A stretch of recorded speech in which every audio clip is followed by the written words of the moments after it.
that he has actually addressed. Now, India presents a very complex and urgent context for green technological study due to the fact that one is due to its so-called diversity. India is a country having Himalaya, the forest, the river, the coast, and there is rapid industrialization and urbanization.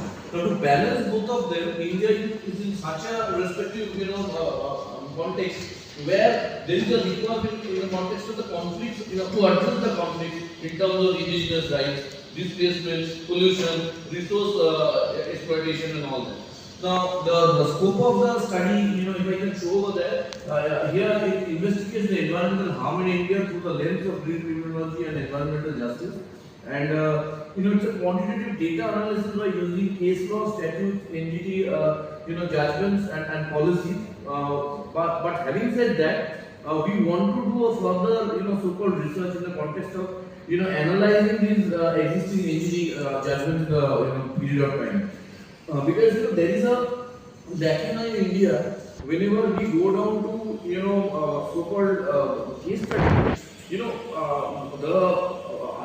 Generally the ratios are basically given, but in the context of the anticipation that a group of activists are going to get in respect of similar fact situations in near future, there is a gap that is there.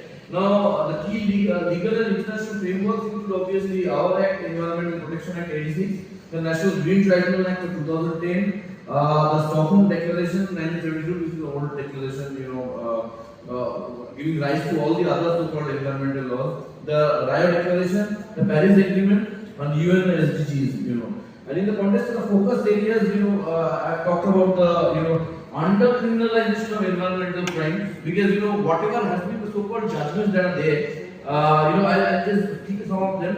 We don't feel there have been actual data that's been created out of those judgments. Second is regulatory failures and enforcement gaps. Again, one of the reasons when we are talking about the conflicting interests due to the fact when we are talking about corporations, most of these corporations, they are being in one way or the other given the approval on the part of the so-called the different approval boards who are again backed up by the state governments or the central government.